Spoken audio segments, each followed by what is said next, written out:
السلام علیکم ورحمۃ اللہ وبرکاتہ. ہمارے معزز ناظرین، آج الحمدللہ آپ کے سامنے ایک بہت ہی خوبصورت تحفہ لے کر حاضر ہوا ہوں. ہمارا تحفہ یہ ہوگا کہ ہر روز 100 بار حج اور 100 بار عمرے کا ثواب پانے کا بہت ہی مدنی نسخہ.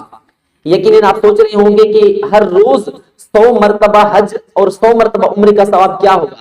چلیے میں آپ کے سامنے شیئر کر دیتا ہوں. ہمارے نبی کریم صلی اللہ تعالی علیہ وسلم کا ارشاد مشکبار ہے کہ جو شخص ہر روز ایک مرتبہ اپنے والدین یا ان میں سے اگر ایک انتقال کر گیا ہو، ایک ہے یا دونوں موجود ہیں، اپنے والد مطلب کہ آقا فرماتے ہیں کہ اپنے والدین کی طرف جو ہر روز ایک مرتبہ عشق و محبت اور رحم والی نگاہ سے دیکھتا ہے تو اللہ تعالیٰ اس وقت اس شخص کے لیے ایک حج اور ایک مقبول عمرے کا ثواب لکھ دیتا ہے.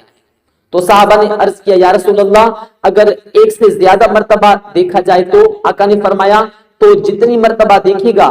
مزید نبی کریم صلی اللہ علیہ وسلم فرماتے ہیں اگر ایک دن میں 100 مرتبہ اولاد اپنے والدین کو محبت اور رحم کی نگاہ سے دیکھے گا، صرف دیکھے گا، تو اللہ تعالیٰ اس دیکھنے کی برکت سے اسے 100 حج اور عمرے کا ثواب عطا فرمائے گا.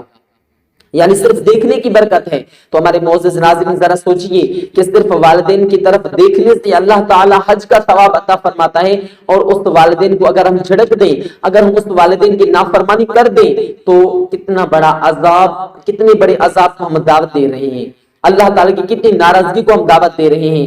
حالانکہ نبی کریم صلی اللہ علیہ وسلم نے ارشاد فرمایا کہ اگر تم چاہتے ہو تمہارا رب تم سے راضی ہو تو اپنی ماں سے ملو، اگر تمہاری ماں تم سے راضی ہے تو سمجھو اللہ تعالیٰ بھی تم سے راضی ہے. تمہارے معزز ناظرین، ہمیں بھی الحمدللہ ہر روز اپنی والدین کو محبت اور رحم کی نگاہ سے دیکھنا چاہیے اور ثوابوں کا ذخیرہ اکٹھا کرنا چاہیے. ویسے تو دیکھنے سے تو مزید الحمدللہ ہمیں زیادہ ہی کچھ کرنا چاہیے، یعنی کہ ہمیں والدین کے پیر دھونے چاہیے، ان کے پیر چومنے چاہیے، ان کی خوب خدمت کر کے ثواب کمانے چاہیے. کیونکہ نبی کریم صلی اللہ علیہ وسلم کی ایک اور حدیث پاک بھی ہے نا، آقا فرماتے ہیں کہ تمہارے والدین ہی تمہارے جنت اور جہنم میں جانے کا ذریعہ ہے.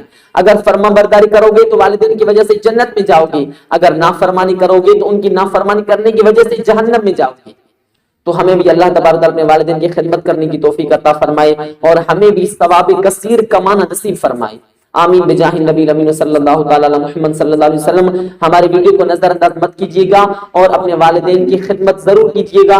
اللہ تعالی ہمیں بھی توفیق عطا فرمائے. ملیں گے انشاءاللہ پھر ایک نئی ویڈیو کے ساتھ، تب تک کے لیے اجازت. السلام علیکم ورحمۃ اللہ وبرکاتہ.